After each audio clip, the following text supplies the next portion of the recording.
All right, we're going to go ahead and call the Committee on Senate Revenue and Economic Development to order. Madam Secretary, please call the roll. Senator Buck, Senator Donate, Senator Severs-Gansert, Senator Spearman, Chair Neal. Here. So please mark Senator Spearman absent, mark Senator Buck present as she arrives. We'll wait for Senator Buck in order to move SB 496. With that, I'm going to take GoEd first. So I'm going to open up for AB 41 on the Nevada Innovation Account.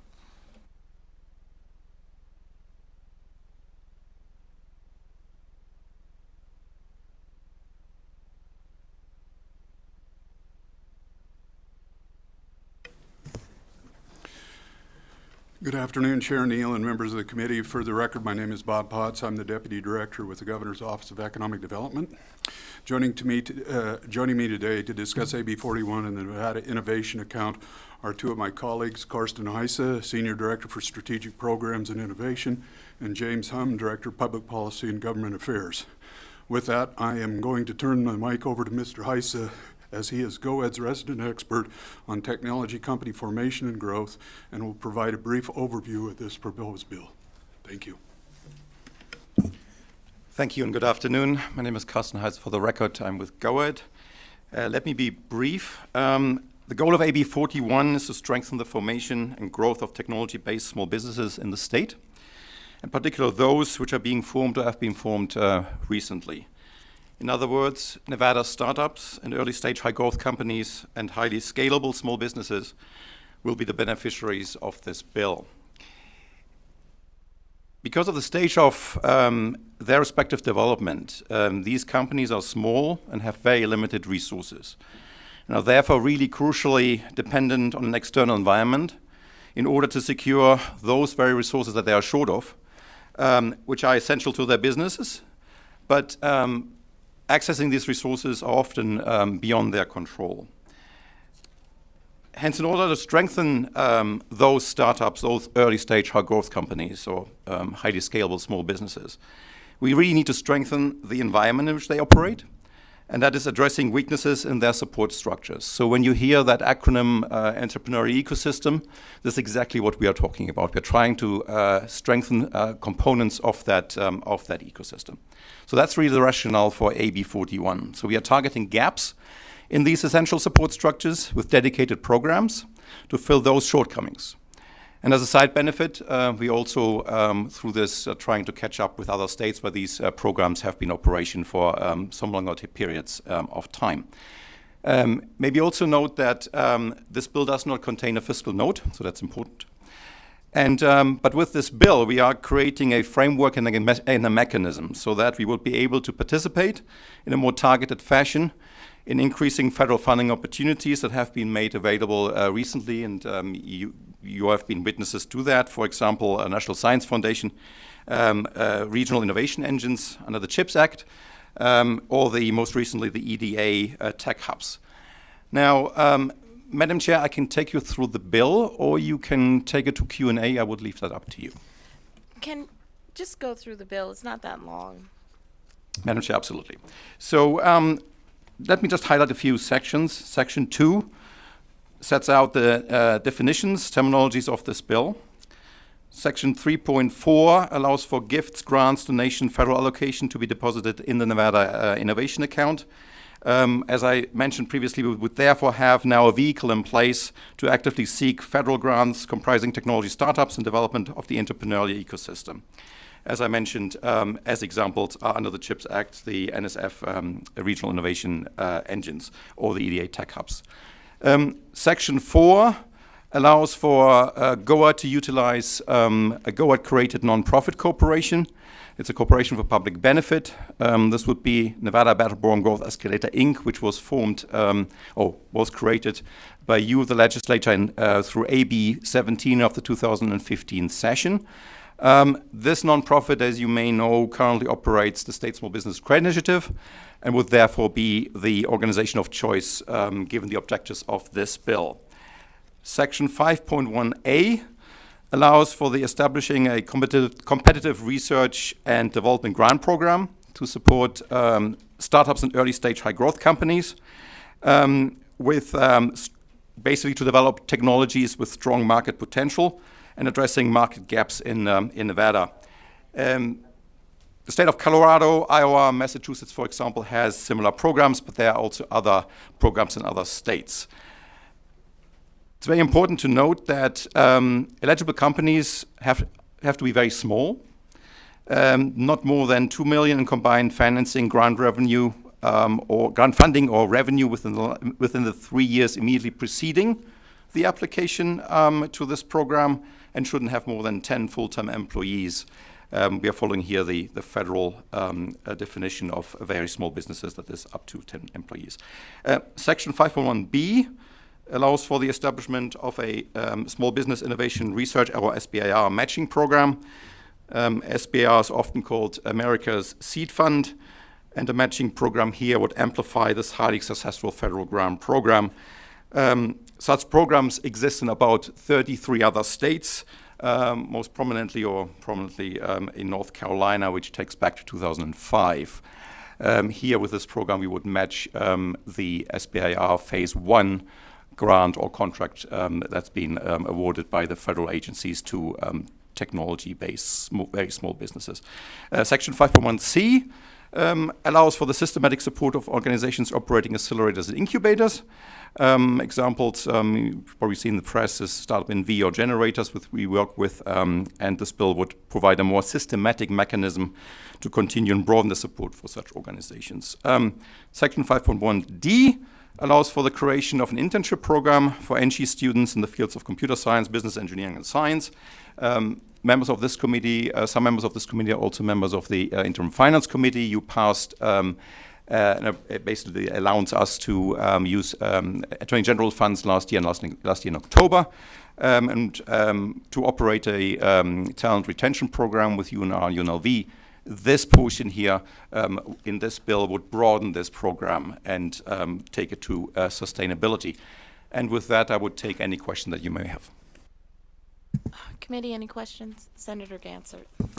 Thank you, Madam Chair. So I'm looking at Section 5A1(2), and it talks about support research, development, and innovation of promising technologies with strong market potential, and that have a technology readiness level of at least 3 and not more than 5. And so I know you said this is aligned with the federal SBIR program. So could you talk a little bit about that? Yes, thank you for the question, Carsten Heiser, for the record. So technology readiness levels are usually taken, originally the history is they were initiated by NASA. They basically qualify where the technologies are. Technology 3 is post-research, basically prototype development. And we would like to, what we are trying to do with this bill here is we're trying to get these companies that are at that stage where they are developing a prototype, the research has been done, but they're taking it to market. So we are trying to accelerate them out 3 at the minimum, so we're not concentrating on pure research, that's already passed, but then taking them up to a higher level. That's the idea. Thank you. Can I follow up with another question? So you have an amendment, and it talks about the membership of the Board of Economic Development. But when I'm reading the language, it still looks like the director of the Governor's Office of Economic Development has the authority to be able to say whether someone's going to get funding or not? Or what is that process? Thank you for the question, Carsten Heiser, for the record. Yes, in a nutshell, what we are trying to do here, the program or programs under this bill would still be operated within GOAD. We would then collaborate with the nonprofit that was mentioned in this bill, but the ultimate decision power then still lies with the executive director, so very similar to the Knowledge Fund, for example. But the operation would then be, depending on the nonprofit, but also the components of this bill, some more operational than other components where the nonprofit, for example, could subcontract. Thank you. And just last question. If I remember correctly, when we first started the Governor's Office of Economic Development, we created a nonprofit to be able to work with the entity. I can't remember the name of it at the time. So maybe you can fill in the blanks on that. So we've done something like this before successfully. Thank you for the question, Carsten Heiser, for the record. Yes, that's correct. AB 17 of the 2015 session created the nonprofit. That's Nevada Battleborn Growth Escalator, Inc., and that nonprofit currently operates the SSBCI program, so it's precedent here. We couldn't directly fund or support through the research development matching grant program a private enterprise. You would need a nonprofit in between. Senator Dunyate. Thank you so much, Chair, and thank you for this presentation. I greatly appreciate just even having the conversation. I worked for a bioincubator when I was in Maryland, and it was a pretty amazing process. And I think it's an opportunity for the state to begin these conversations. So just two quick questions. Is there potential for legislation maybe in future years for this account to have consideration for instance, if there's a company that has been given like seed grant funding, et cetera, that this account will incorporate some level of like share request from the corporation? Like, is that something that this account or the folks that are involved with this will do? So if there's a small level company, they receive funds from this account, now the state is obligated to get a portion of the share of the company as ownership, so that if the company matures and the company sells, say, to another company or merges or acquires something else, like the state will retain a portion of that. Is that a conversation you've had internally about the logistics of this? Carsten, for the record, thank you for the question. It's actually an excellent question. Right up my alley. The answer is twofold. When we are in very early stages, for example, small business innovation research, we talk about non-dilutive capital. That's the SBIR program. When we talk for, then that we match that portion, we can go two ways. We can be non-dilutive, i.e. we wouldn't hold a stake in the company, so we would just match the federal grant or contract from the federal agency, or we take a stand saying, okay, here we match it, but give us equity in return, at least a small portion of it. So it's really up to us. The way the bill is written, it gives the flexibility because it talks about creating a program, an R&D grant matching, an SBR matching program, and an R&D accelerator program, to accelerate the technology, that is. But how we structure that program is up to us. So we could be absolutely open to, take equity, but I would also caution to that. If the company is really, really early, that would be counterproductive to the company. So that's why we talk about non-dilutive capital. But it's not excluded. We can do that. And Chair, if I might follow up. So I'm assuming that the programs that you're going to approve are probably the ones that are going to be aligned to DARPA or any of the funding requests that are out there from the federal government, et cetera, or from the NIH. Carsten, for the record, yeah, that's correct. I mean, those companies, so SBIR, DARPA, NIH, other agencies participating is what we would match, correct, under that program. Thank you. And then just one final question. With regard to the reporting mechanisms of the bill, I believe that it is Section 6. I'm looking at page 6 of the bill. Talks about the dollar amount of allocations awarded from the account, et cetera. I know that there's always been discussions of making sure that when you're funding innovation, you want to make sure that there's a diverse pool of applicants that can succeed because they're the ones that are being awarded the grant. So would you be open to perhaps adding in this section, collecting the data on the demographics of the individuals that receive the grants and the leadership structure of them? So that way we can track if the folks that are receiving it are from diverse backgrounds, et cetera. I think that would be my only request. Carsten, for the record, absolutely. Thank you. So I just have two quick questions. So the IBED program that currently you guys have, how does this merge into that? So it's your innovation-based economic development program now, which focuses on commercialization of research, fostering entrepreneurship, increase access to capital, build and expand the workforce, and increase research capacity. Carsten, for the record, thank you for the question. Innovation-based economic development, or IBED, is a holistic structure. As I talked about, an ecosystem. Actually, one of the exhibits in this that we provided, in the interest of time, didn't want to go through it, sort of depicts this graphically. So in there you will see exactly where other programs would fit, like the Knowledge Fund, SSBCI, and will also depict where this would fit. So it's all part of a much broader system. So it's really additive and really strengthening the existing programs that are already out there. And then my final question is, so in the bill, when you talk about to deal with the gaps in section 5, where it says the competitive grant programs are designed to address the market gaps. So you guys have had a commercialization or the thing that keeps popping up in my mind was, remember that it was under Speaker Oseguera in 2011 when he did the research program that was connected to the universities. It was a commercialization. So what have been like the gaps in trying to develop that and move that forward, and how will you guys in this innovation account be able to then address any of the market gaps that probably have been plaguing the state? This is Kastner for the record. Thank you for that question. It's well taken. So what you've been mentioning with the universities and those commercialization, that's being dealt with in the fact that we are trying to develop intellectual property, i.e. technologies within the university system, and then spin those out or license these out and create new companies. What we are talking here is where we don't have a program currently in place. We are looking at the private sector that already developed those technologies themselves. We're trying to support them. So we're going basically, in parallel. We have the university systems out, licensing out, or creating new companies. We have companies that have been created independently of the universities that we also need to support. But they can then link to the universities as well. That can also happen. All right, thank you for that. Okay, so we will open up for support on AB 41.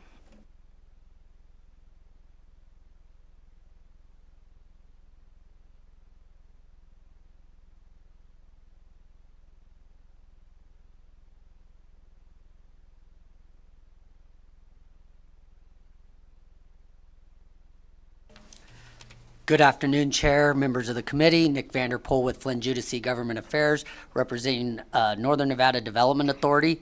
NNDA is the state-designated regional development authority for the Sierra region of Nevada, Carson City, Douglas County, Lyon, Mineral, and Story counties. We appreciate the Governor's Office on Economic Development bringing forth Assembly Bill 41, which will bring an integrated approach to existing but new businesses in the Silver State. We believe this approach creates collaboration, but also builds a support program, which in the end is a win-win for Nevada businesses and entrepreneurs making remarkable steps in the technology space. Thank you. Thank you for that. Next. Good afternoon, Madam Chair, members of the committee. Alejandro Rodriguez, Nevada System of Higher Education, and she's in support of AB 41. We're particularly excited about the additional opportunities this could provide for our students and our institutions throughout the system. Thank you very much. Good afternoon, Chair Neal and members of the committee. For the record, my name is Nick Schneider, representing the Vegas Chamber, and we're in support of AB 41. We believe that this is an essential piece in growing and strengthening tech-based business, especially in Southern Nevada, and appreciate the support it provides for small businesses and entrepreneurs in emerging sectors. And as such, we ask your support. Thank you so much. Thank you for that. Next. Michael Flores on behalf of the University of Nevada, Reno. We are in support of AB 41. You heard a little bit already about our collaboration with GoEd, and we think this will help build on that. Thank you.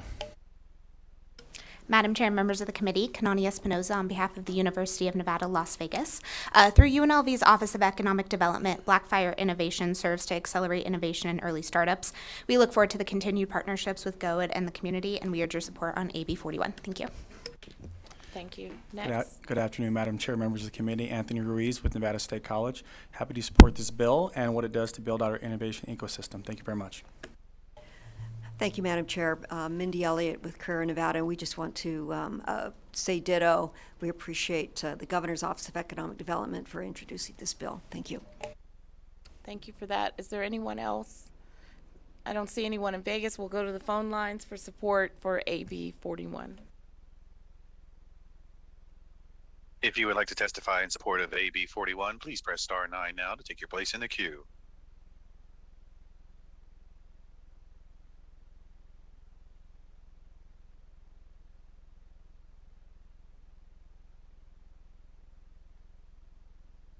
Good afternoon, Chair, members of the committee, and Amber Stidham with the Las Vegas Global Alliance.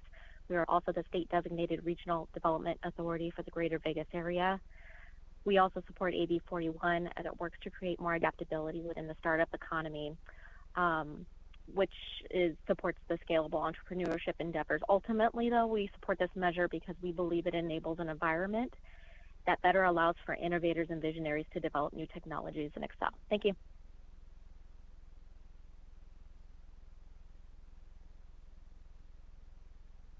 BPS, is there anyone else on the line?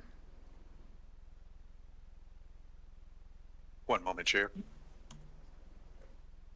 Yes, this is Kurt Walker, private lender, VC, venture debt guy, longtime lover of Vegas. Happy Memorial Day.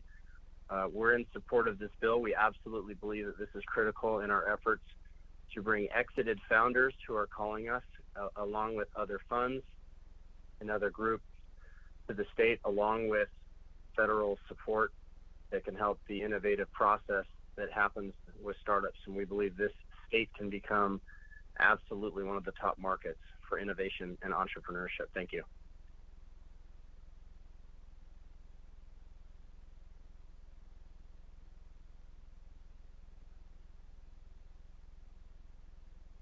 BPS, is there anyone else? Hi, yes. My name is Andrew Shadlovsky. I am a serial technology founder and current founder and CEO of a company named Track Street based in Las Vegas. I am calling to express my support for AB 41.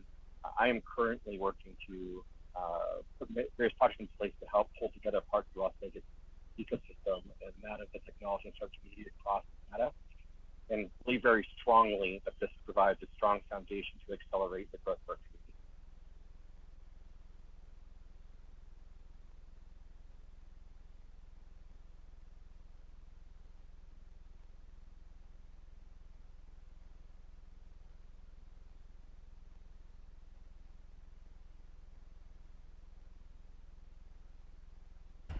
BPS, is there anyone else? Good afternoon, Chairwoman Neal and committee.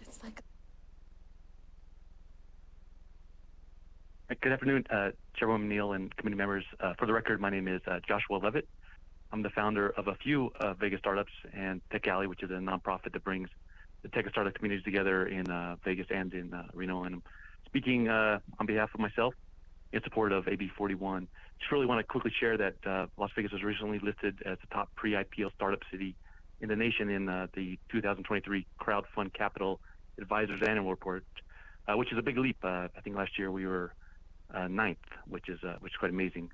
But the big leap was, I think, contributed to a lot of things, including a lot of the startups that have been relocating to Nevada, during and after the pandemic. And in fact, that's what the problem is. I think that there isn't many Nevada startups that we have here, and the concern is that these businesses can disappear as quickly as they arrived, taking the resources, knowledge, investor support, and opportunities along with them. Now, as I understand it, AB 41 is going to put Nevada in a position to further support entrepreneurism and launch the high growth startups in our state.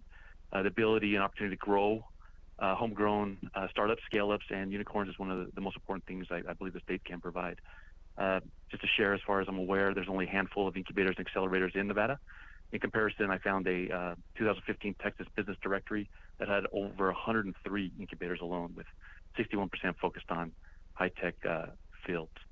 So creating the means of bringing incubators and accelerators to the state, providing access to funding, researches, and other tools is very important to Nevada's entrepreneurism and our high-growth startups. Appreciate the opportunity to testify and in support of AB 41, and I'm always available to share insights and answer questions. Thank you.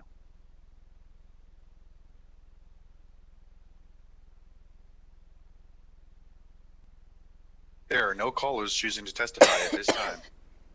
Thank you.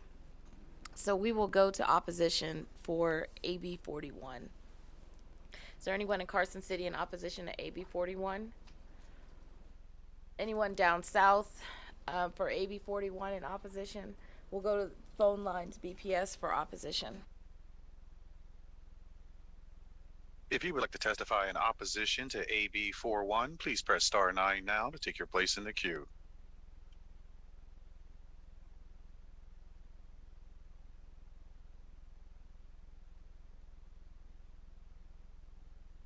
There are no callers choosing to testify at this time. Okay. One moment, Chair. Oh, Actually, Chair, we do have one additional caller in support, if that's okay with you. yeah, go ahead.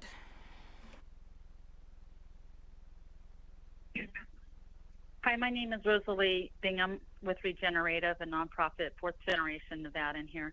I am not in opposition. I was trying to hit the correct number as support. So if it's appropriate now, can I speak on that opposed to opposition? Yes, you can. Go ahead. Thank you. For the record, again, Rosalie Bingham with Regenerative.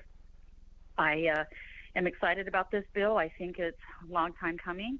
Being a native Nevadan, I know what it's like to start something and then have it expand in the Old West into, mainstream. And one thing I would caution us to be careful of is that when we do fund startup companies, that there's a stringent vetting process and accountability for those funds, so that we can make sure there's transparency to showcase how heavy the lift is and how easy it is when we collaborate with across different groups that are helping with backing and resources. So I really hope that there's something that has a vetting process, and if you have any questions, I'm willing to share some of the things that we came across that has a very easy, friendly, let's say, it's friendly, and it's automated that helps people to understand if they're ready for funding or if they're not, because the worst thing you can do is fund somebody that's not quite ready for funding. It's not good for anyone. It's not good for the entrepreneur. It's not even good for the people backing them if they're not quite ready. And until they're ready, then you wait and hold those funds until they're actually ready and have a high probability of succeeding. So if you have any questions that I've hopefully we could be able to answer it, and if not, I have other people that could help in this regard to help assess when they're qualified. Okay. Thank you. Thank you for that. So we will move back to opposition. Is there anyone on the phone line for opposition? If you would like to testify in opposition to AB 41, please press star 9 now to take your place in the queue.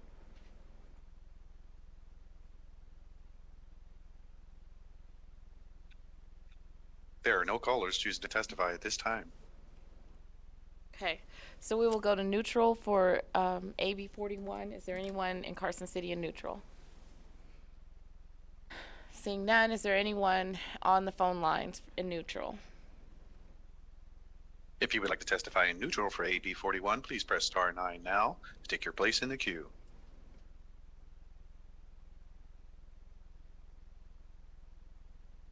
There are no callers choosing to testify at this time. Okay, go ahead. Any closing remarks? No. Okay, so we will go ahead and close the hearing on AB 41 and open up for. So, all right, AB 448.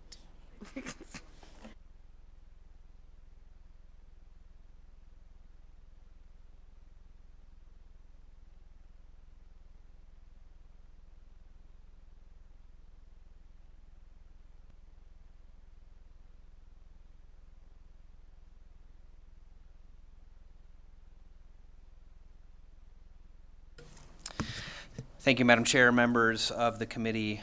My name is Steve Yeager. I represent Assembly District 9 in Southwest Las Vegas. And given the ceremony we had out there today, I brought Understanding Nevada's Property Tax System with me in memory of Carol Velardo, who I don't know what position she would have on this bill, but I think she would likely support Assembly Bill 448. What this bill seeks to do is eliminate a tax loophole. Real property transfer tax is something we have in the law, and it is important because it does some really important things for us as a state.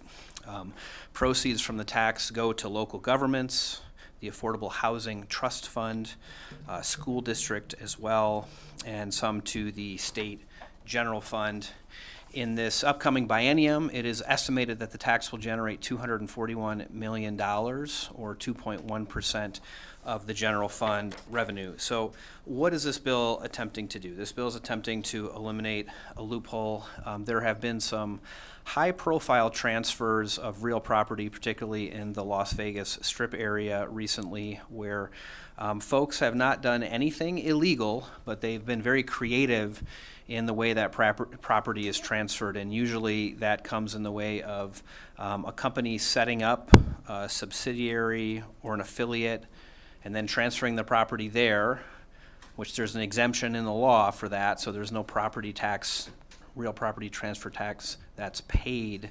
And then the acquiring company simply acquires the entity itself. And so I didn't know that this was happening until I read about it in the paper, so thank you to our reporters for shedding light upon it. It is hard to know exactly how much property transfer tax we would have captured if these things had been structured and taxed appropriately, but these are very, very large sales, particularly around the Las Vegas Strip. I know Christine Hess is here and she has some numbers she'll share, but best I can tell, there have been approximately 24 sales that have happened in and around the Las Vegas Strip since 2007. That's a long period of time, but amounting to about $27.5 billion with exactly zero paid in the real property transfer tax. Again, nothing illegal, but it is a loophole that can be taken advantage of by sophisticated entities. This doesn't happen all the time. I wanted to highlight just a couple that I think did it the way the law is intended. The Fontainebleau's been in the news a lot. That was a $600 million sale. That generated $3 million in real property transfer tax. And then when the Raiders acquired the land on which they built Allegiant Stadium, that was a $177.5 million transaction, resulting in $395,000 of real property transfer tax. So if you look at the bill itself, it's pretty straightforward in what it does. It takes the existing exemption that is in Section 1, subsection 1, and it basically says this exemption does not apply to you if the real property was transferred for the purpose of avoiding the real property transfer tax.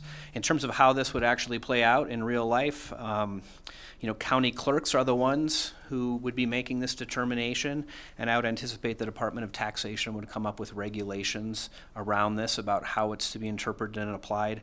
We did have a quick stop in the Ways and Means Committee, I think it was last week, and essentially they were able to, I don't want to say absorb the fiscal note, but it's part of it is the Attorney General helping to draft some of that. So we were able to get it out of Ways and Means, and proud that the Assembly voted this out 42-0 out of the Assembly, I believe, on Friday. But so what I'm trying to do here is close a loophole. I'm not saying it's going to solve all the problems in the world, but it at least gives our clerks and Department of Taxation the ability to peel back at least a couple layers of that onion and make sure that if the transfer was solely for the purpose of avoiding the tax, they'd be able to go in there and make sure that the state, the county, affordable housing is getting the taxes that they're appropriately due under the law. So that's the bill, and I would love to do my best to answer any questions and might need to phone some help if I need to, but thank you, Madam Chair, for your time this afternoon, and thank the committee.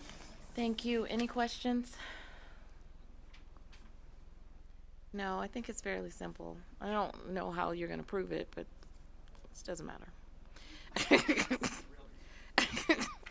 All right, so we will open up for support for AB 448.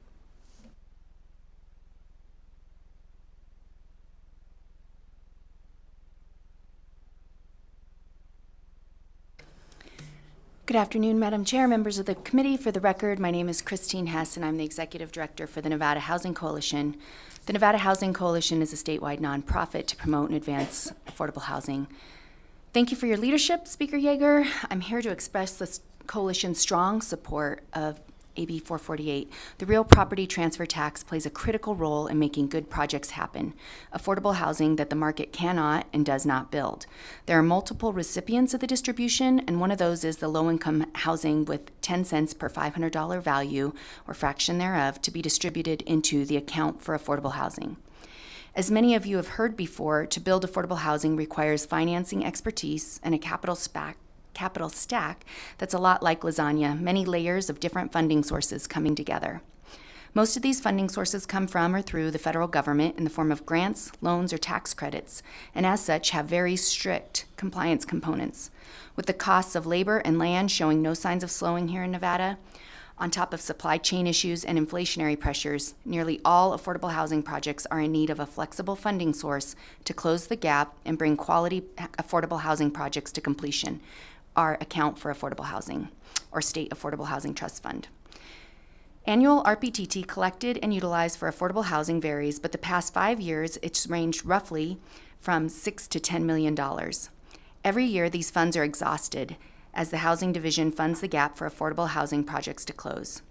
Based on the reporting by the Las Vegas Review-Journal this past summer and the amount of RPTT that was not collected from the large gaming deals, it's estimated that there could have been an additional $23 to $25 million for affordable housing in our state. Every $3 million leverages about $60 million, which means that we could have left more than $400 million on the table. How many affordable homes did not get built? It's not a new tax or fee, we're simply collecting what we should have been. We have an affordable housing crisis, and AB 448 will make a difference for our Nevadans in need. Thank you. Thank you for that. Next. Nick Saccone, City of Reno, ditto. All right, next.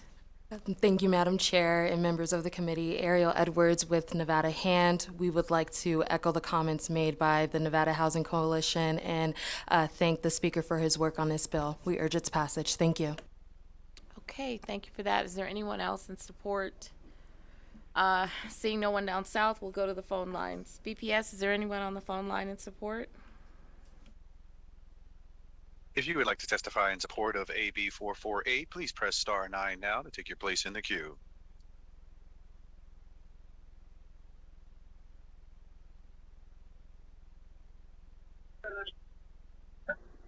Thank you, Chair and members of the committee. My name is Shelby Swartz. I'm calling from Battleborn Progress.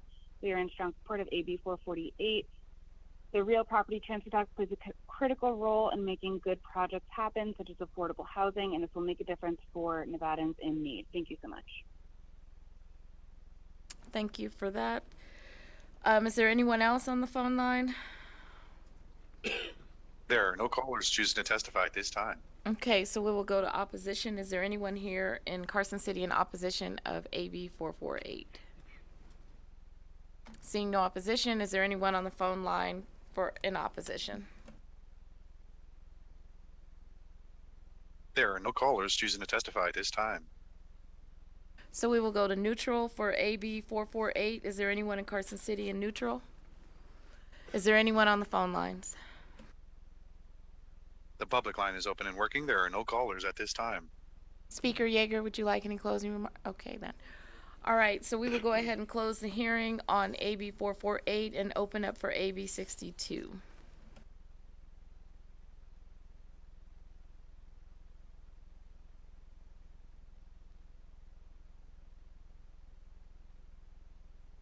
You may begin. Thank you, Madam Chair. Good afternoon, Madam Chair and members of the committee. I'm Assemblywoman Sandra Howdigi, and I represent Assembly District 41. Today, I am here as chair of the Nevada Advisory Committee on Housing. This committee was established in 2019 and was previously chaired by Senator Julia Ratty. I had the pleasure of being appointed to the committee in 2022, and to be honest, Madam Chair, by the time I was appointed, the committee had already done all of the hard work to narrow down the priority that we would select for our 1BDR. Assembly Bill 62, which you have before you, was the product of the committee's work during the interim to address matters relating to housing. This BDR specifically relates to affordable housing and revises property tax exemptions. I will now turn it over to the real subject matter experts, Madam Chair, to walk the committee through the bill and what the bill does.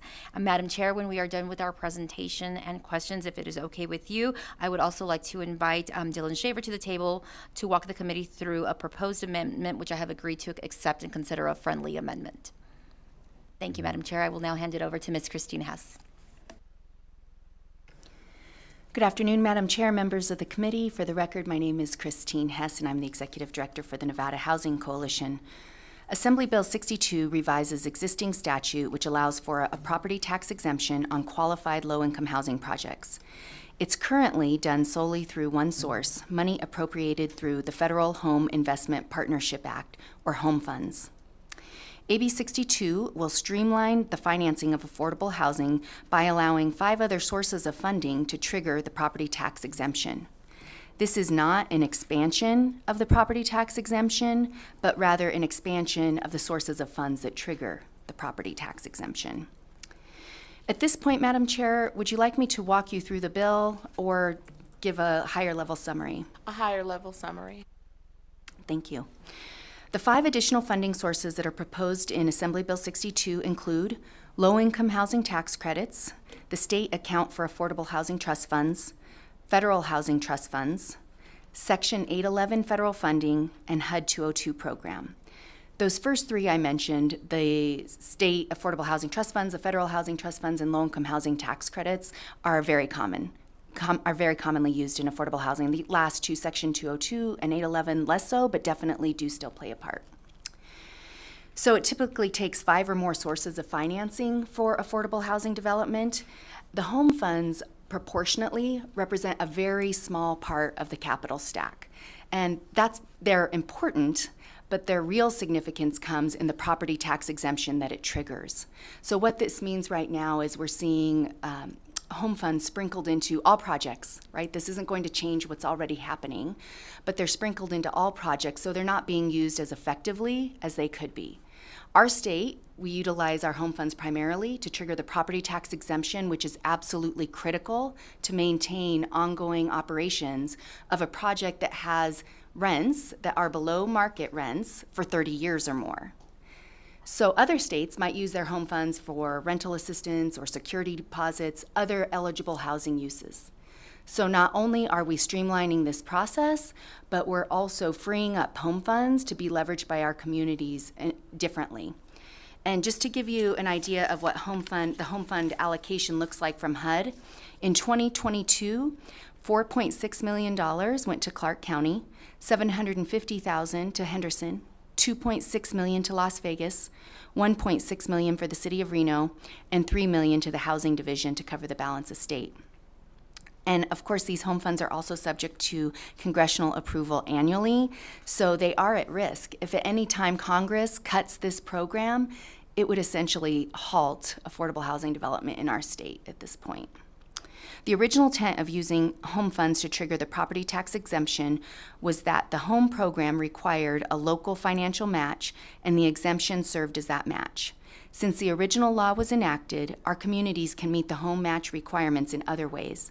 However, the property tax exemption is again absolutely critical for the financial feasibility. Good policy, more affordable housing, more quickly, less costly, no additional cost to the state than what's already being incurred. Thank you. Members, any questions? Senator Ganser. Thank you, Madam Chair. We've had a lot of hearings on the state program for affordable housing, and then you just referenced below market rents, and I know we typically have certain levels, so do you want to just talk a little bit about those to qualify for below market rents? Sure. So the programs all have their own requirements. So the low-income housing tax credit, which again is our most popular one, serves households with incomes at or below 60% of area median income. Is that, oh, excuse me, for the record, Christine Hessen. I'm sorry, Assemblywoman. Yes. Is that helpful? And I can go through the income requirements. We do have the housing division who'll know them off the top of his head, but I do know also that the federal housing trust funds, for example, target more deeply subsidized units. Those ones go usually below 30% of area median income. Thank you. I think the point really was there's a spectrum anywhere like around 30 to 60 to be able to qualify. So thank you. Yes. Thank you for that. Members, any additional questions? So I just had one. So I was reading the treasurer's fiscal note, and they were saying they can't quantify the impact. So there is an impact on property tax, but no one can, I guess, ascertain what that is.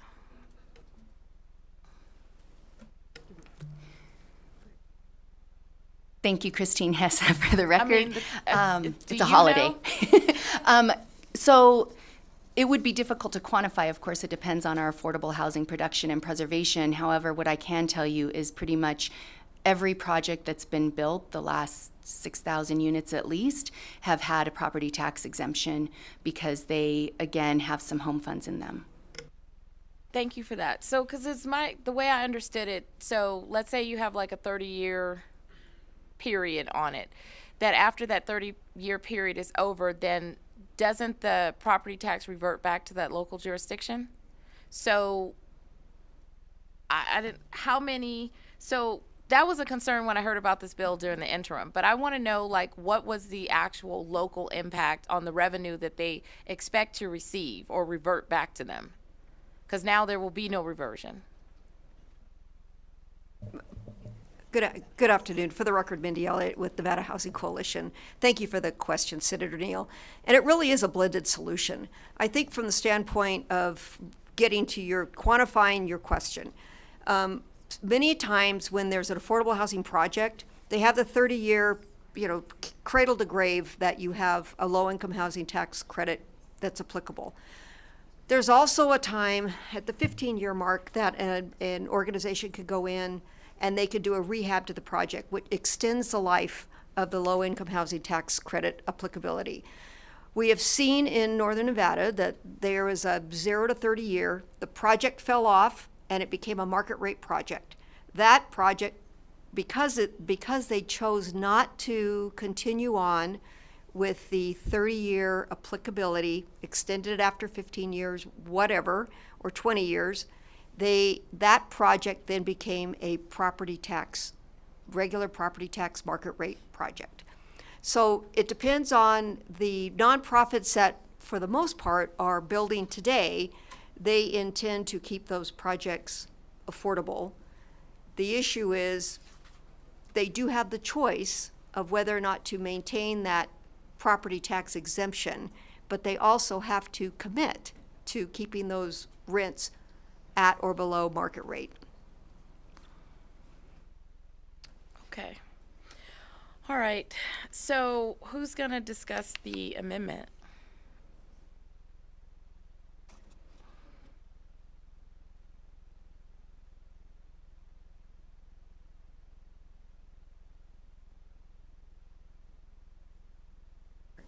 Oh, I appreciate that. Thank you.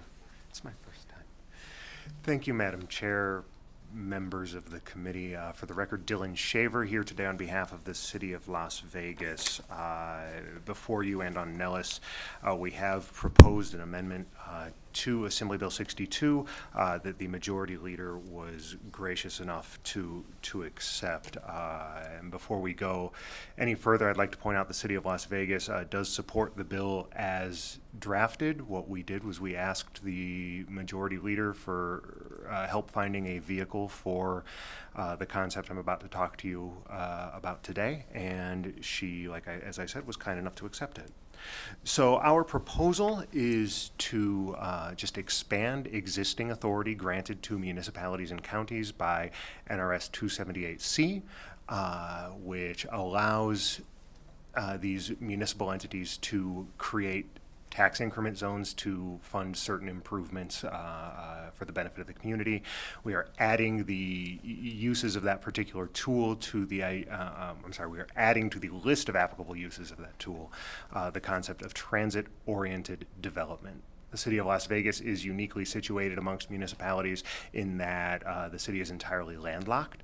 So to grow, the only way to do that when we talk about bringing affordable housing to the municipal boundaries is to build up and to build more dense development.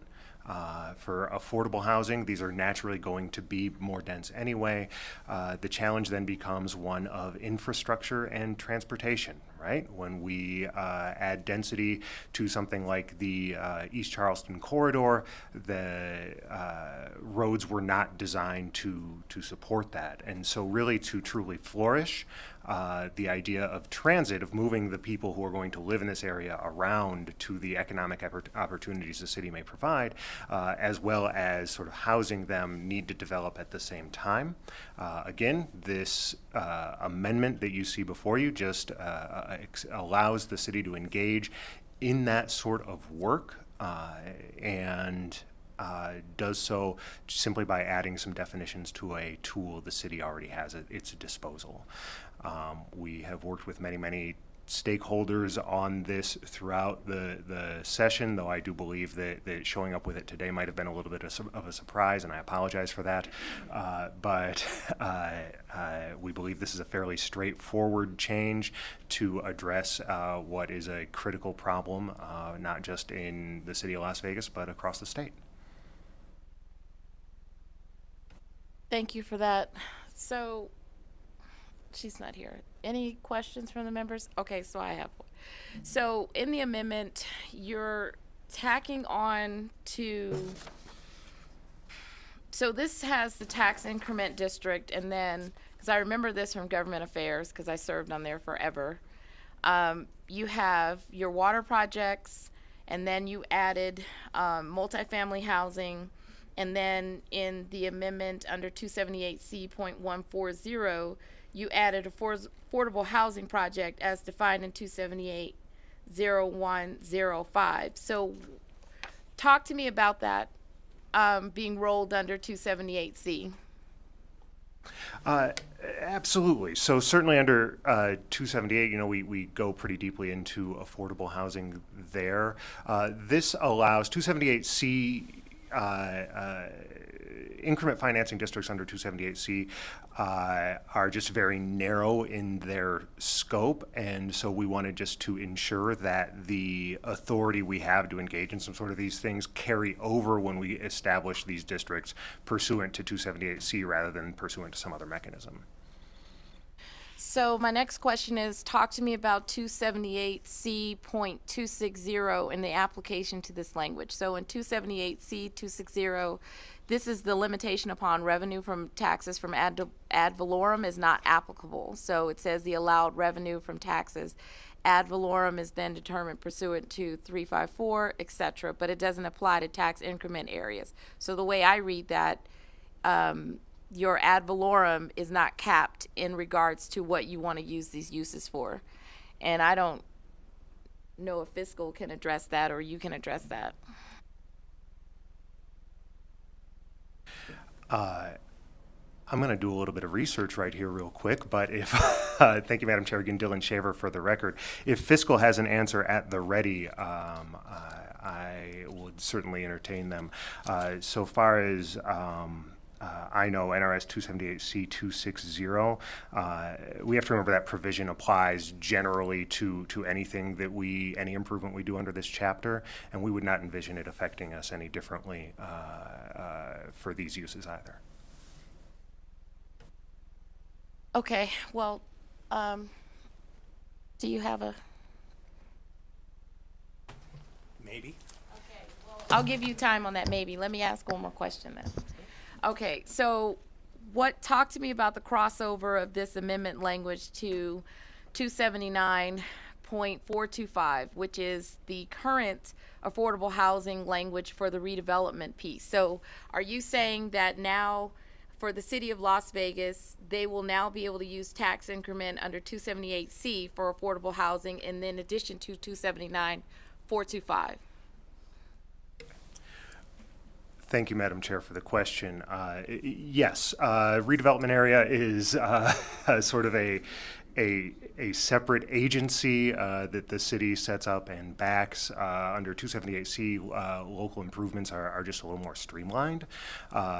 Essentially what we would be pursuing is the option to address these issues through either mechanism based on what the community needs are at the time and what sort of makes sense in incentivizing developers and others to come in and actually do the work. Okay, thank you for that. So then I probably have 3 more questions after this one. Well, it'll be a total of 3. So does the city of Las Vegas still currently have a moratorium on affordable housing? because they had one in 2017, I believe. And I know that I brought this concept up because I argued over them using their redevelopment dollars, the portion of their 18%. So they have it was a 9% set aside for affordable housing and in under 279, and then they had 9% that they flexed in order for them to run schools. So are we now saying that instead of pulling out the 9% that is now being for schools, they want to then go into another chapter, 278C, and then do affordable housing? Thank you, Madam Chair. Again, Dylan Shaver for the record. There were a couple of sort of ideas in there that I would need to get back to you on. I don't know that thank you. The ordinance that you referenced is something that is actually happening. And look, here's Kelly. Thank you, Madam Chair, members of the committee. For the record, Kelly Crompton, representing the city of Las Vegas. To my understanding, we passed an affordable housing ordinance within the last 6 months. So no, we do not currently have a moratorium on affordable housing. So why are you guys trying to operate under 278C when you could just pull back your, how much is your set aside going to schools? Thank you, Madam Chair, members of the committee. For the record, Kelly Crompton, representing the city of Las Vegas. Currently, we have an 18% set aside, 9 going to affordable housing, 9% going to schools. Exactly. So why aren't you just willing to pull back the 9% and then do affordable housing as originally part of the statute in 279? And you know why I'm saying this. Thank you, Madam Chair, members of the committee. For the record, Kelly Crompton, representing the city of Las Vegas. I would have to get back to you on that. Currently, that set aside is for redevelopment areas only. That is set in statute of where those areas are. I think as we look at utilizing this tool, it could be used in different areas.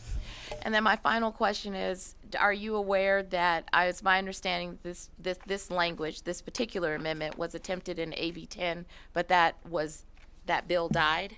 So we're trying to find another vehicle for language that died in AB 10. Is that accurate? Thank you so much for the question. What you have before you today, again, Dylan Shaver for the record, what you have before you today is a significantly pared back version of what the city proposed in Assembly Bill 10. The timing did not work out on that measure, but we sat down and really sharpened the pencils to see what we really needed there. And that's how you end up with the language before you today. To your previous line of questioning, 278C is just a more flexible vehicle than 279. 279 and redevelopment areas are sort of big and unwieldy, whereas 278C, the options available to cities in there are just a little more flexible. And we believe we are in a position to achieve results both more quickly and more robustly than setting up an entire RDA. Thank you for that. I understand. So talk to me about the transportation project, because that is in line G. Thank you so much for the question. Again, Dylan Shaver, here on behalf of the city of Las Vegas. So as I mentioned in my initial conversation, we really have to focus on transit and on high density housing as developing in conjunction with one another. If we just sort of start building high density projects where the transit infrastructure doesn't exist, frankly, we're going to further clog the roads. We're not going to be able to create opportunities that maybe move us away from automobile transit altogether. The idea here is to sort of tie these two ideas into one place, and whether it is the developer working with RTC or the city proper, expanding transit options into these areas at the same time as we expand the affordable housing to make sure that, again, the residents there can access the economic opportunities across the valley. We don't want to sort of engage in this sort of development recklessly in a way that will cause problems for existing communities there or will burden the street or other transit options that might exist. So, and then one final question, because I thought I was done, but I'm so not. We are here to serve, ma'am. So it's like my government affairs is just all coming back to me. So this sewer, because I just remember the sewer projects, the street projects, the overpass project. What's the crossover to, I believe it is, they're either fiscal impact fees. I'm trying to figure out what they're called. I believe they're in they're still in 278C.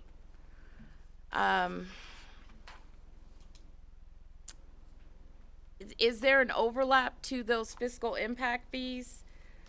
Because I remember the overpass projects, the sewer projects, and the street projects, aren't you allowed to maybe assess an impact fee to residents, or no? Thank you, Madam Chair. Dylan Shaver for the record. Municipalities can sort of engage in impact fees or sewer fees, as you described, typically with an enterprise fund attached. That is a separate part of law and doesn't overlap with what we're trying to do here today. Okay. All right. So I guess there are no other questions. So we will open up for support and have further conversation on this amendment. Okay. All right. Is there anyone here in support for AB 62?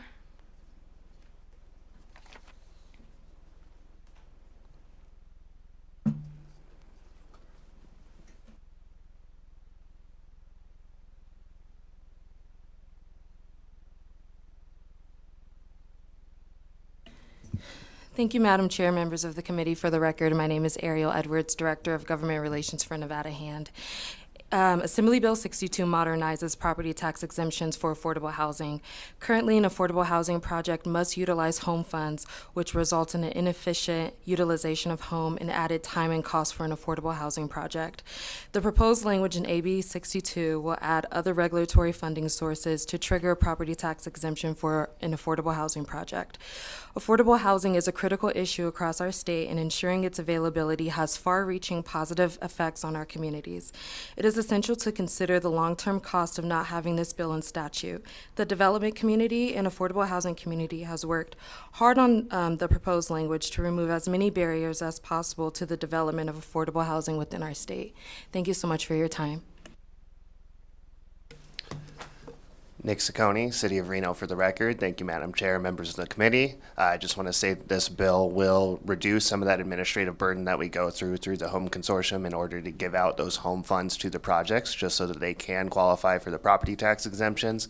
And it'll also free up those home funds so that we can give them to projects that actually need them in order to pencil. Thank you. Thank you for that. Next.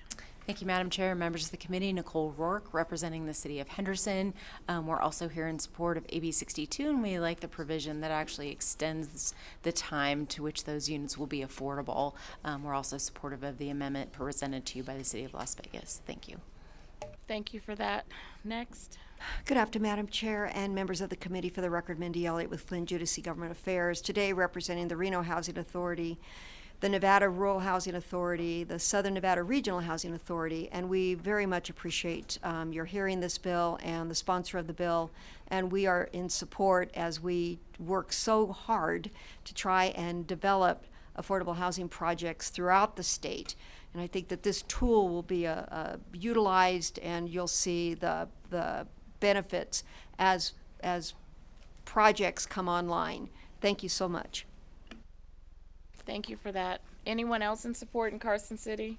Anyone down south? BPS, let's go to the phone lines in support. If you would like to testify in support of AB 62, please press star 9 now to take your place in the queue.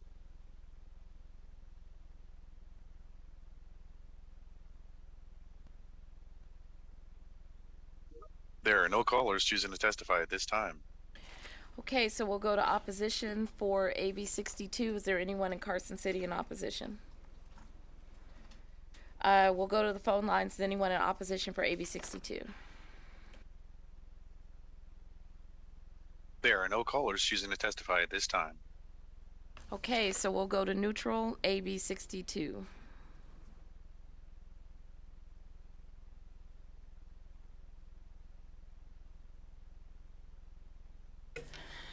Good afternoon, Chair Nell, members of the committee, Joanna Jacob on behalf of Clark County.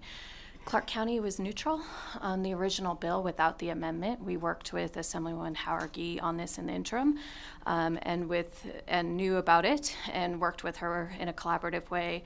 As Mr. Shaver noted, yes, it was a surprise to see this amendment today. We learned about it just about 15 minutes before the hearing began. I know things are moving quickly. It is not I don't mean to say that in a loaded way, but we did work with the city on AB 10, as you noted, Senator Neal, which was a bill which was pending in Assembly Government Affairs. We are neutral because you have said that there's going to be more conversations about this, and I've asked the Majority Leader also if we could be in the conversation. We did file a fiscal note on AB 10, also undetermined, but the issue that we're trying to work with the City of Las Vegas. We know this is one of their initiatives and for transportation and affordable housing. This bill is enabling for all cities. So and really where the county would see the impact is if we were juggling multiple ordinances and multiple cities creating these tax increment areas at once. We would see that in year 2 because there would be an ordinance created that would define a base year, and then the property tax would be redirected in year 2. Year 2 is where we might see redirection of property tax. Property tax in our community does fund regional services. So we fund things like indigent care. We fund Clark County General Fund, along with the City General Fund, depending on which taxing district you are in. So we know that we'll have to keep an eye on this. There is a process in 278C where the impacted homeowners are notified, and we had tried to talk to the city and negotiating with them on whether there could be some sort of process where the county could also be notified. So we'll continue to work on it and would like to be part of those conversations. Senator Neal, thank you. Thank you.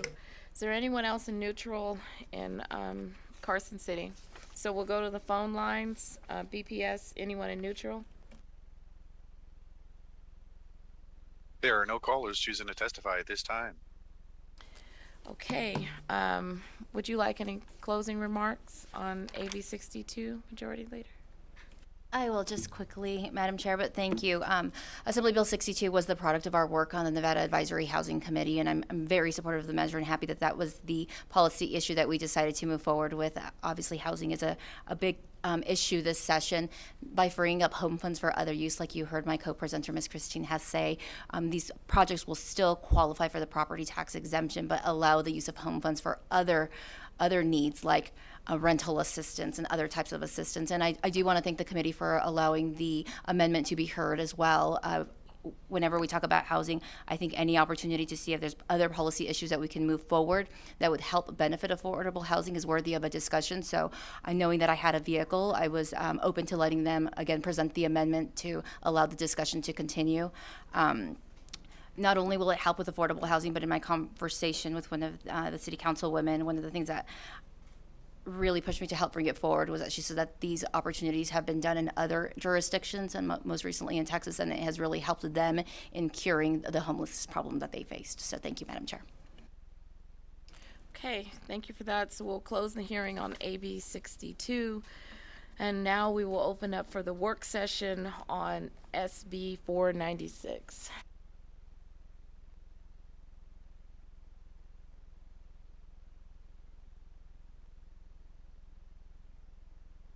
So, Mr. Tower, go ahead. Thank you, Chair Neal. Christian Tower, Fiscal Analysis Division, for the record.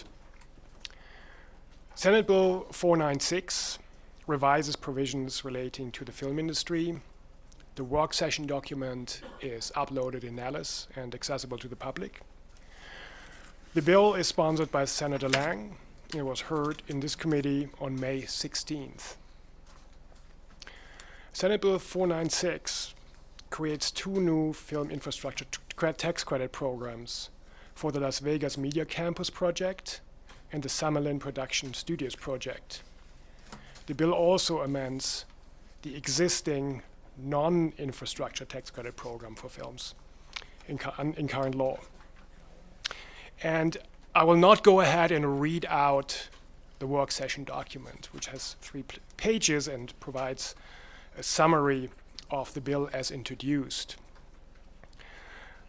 I will just simply browse through the structure of the work session document so that committee members know where to find information for which part of what the bill does. On page 1 of the work session document, you find a summary of the provisions in the bill as introduced for the Las Vegas Media Campus project. On page 2, for the Summerlin Production Studios project. And also on page 2, you find a summary of the provisions in the bill governing both projects. On page 3, there's a summary provided for the amendments the bill does to the existing film tax program. And with your permission, Chair, I would stop at this point, and Mr. Nakamoto and I would be happy to try and attempt any question committee members have on the bill.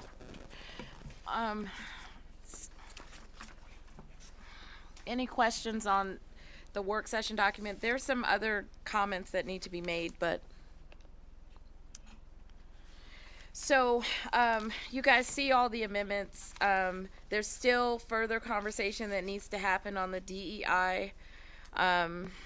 I had a committee amendment that tried to deal with the keeping the wages in the state for the MBT, and also Nevada residency requirements, starting at a minimum of 25% and then growing by 2%.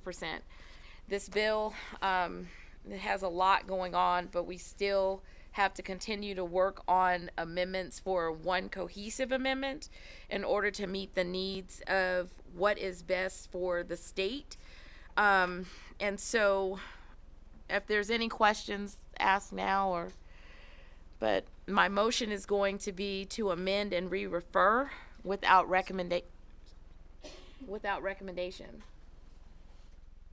So I'm going to re-refer to finance.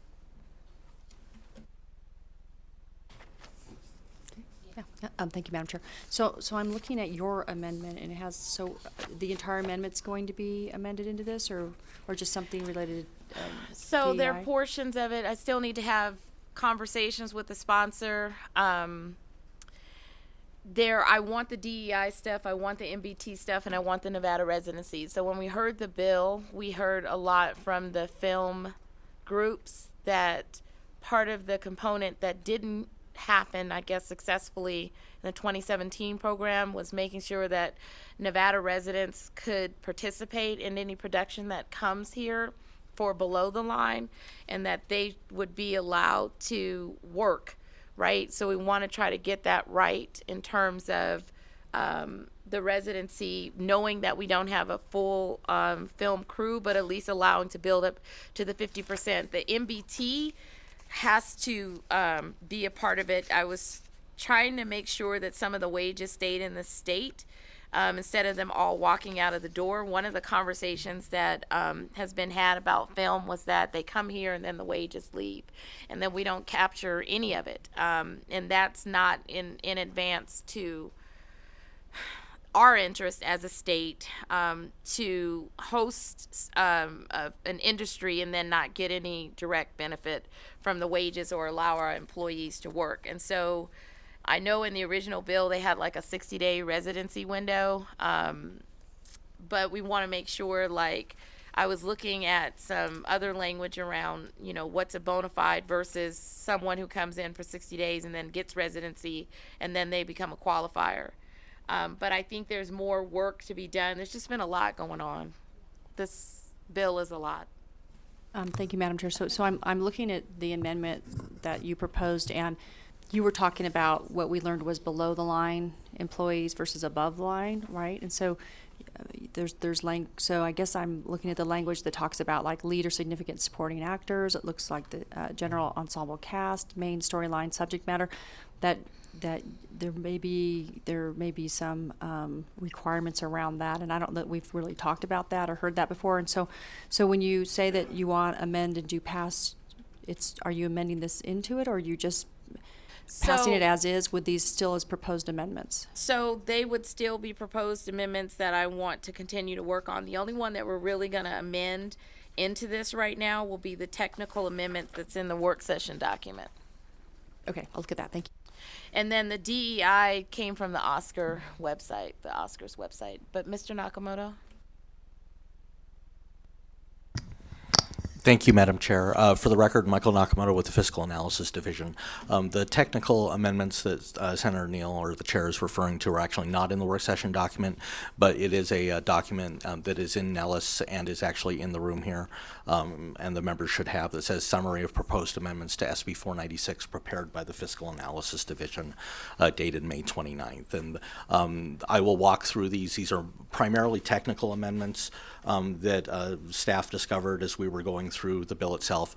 There are a couple of changes in here as well that the chair requested relating to provisions of the bill.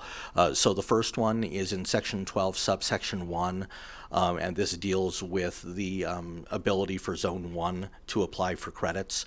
It's lining up the dates with when they meet their initial capital investment requirement. As this subsection is stated, they would not be able to apply for the credits until they meet all of the requirements.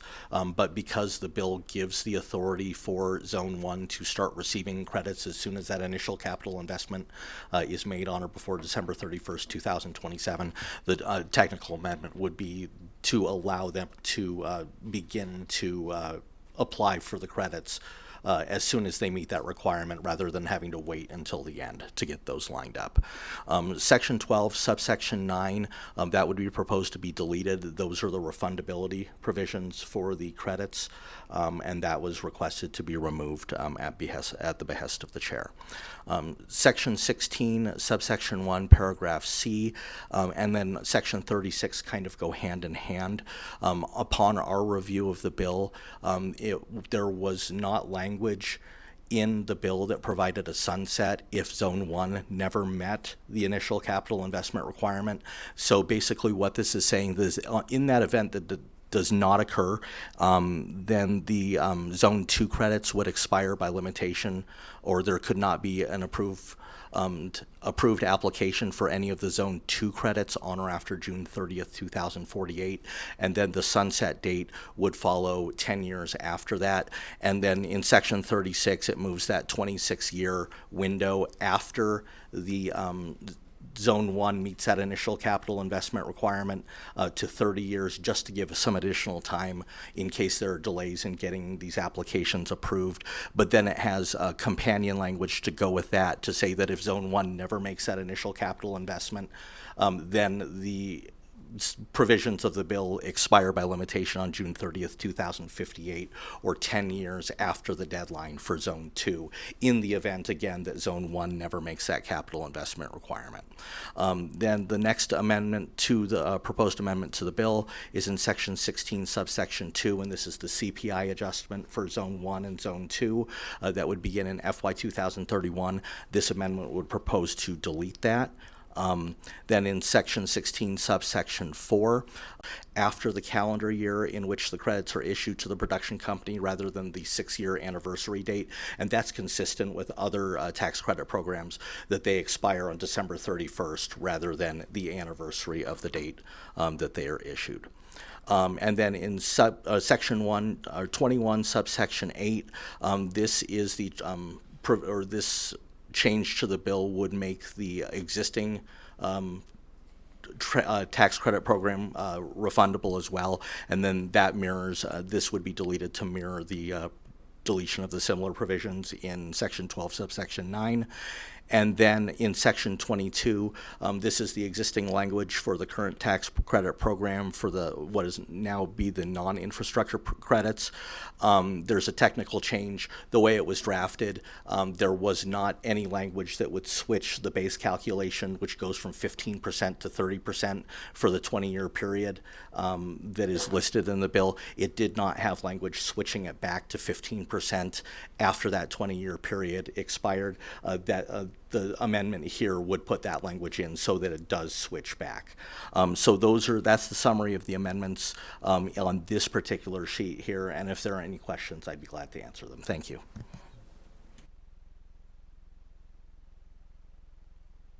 So members, the plan is to amend with these proposed by Fiscal Analysis Division, and then continue to work on other amendments, but to re-refer to Finance. So, do I have a motion? Amend Senate Bill, motion to amend Senate Bill 496 and to re-refer to Finance. Okay, do I have a second?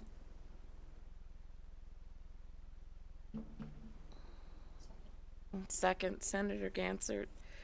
All in favor of amend and re-refer without recommendation? Aye. Aye. Are you a no? Okay. So we have a no to, so we have one nay to amend and re-refer to Finance without recommendation. Okay, then. So the motion passes with the 3. And so we will just keep working on SB 496. Yeah. Okay. All right. I don't know what else there is. I mean, public comment. Right. Is there any public comment here in Carson City? Is there any public comment on the phone lines, BPS? If you would like to provide public comment, please press star 9 now to take your place in the queue.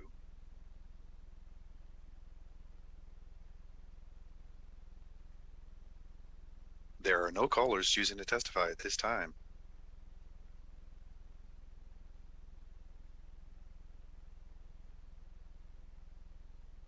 Okay, thank you for that. So members, we will probably have another work session, which our scheduled day is tomorrow. I'll work with leadership to see if we can do it. I don't know if 62 will be on, 62 may be on, but the other ones will be on.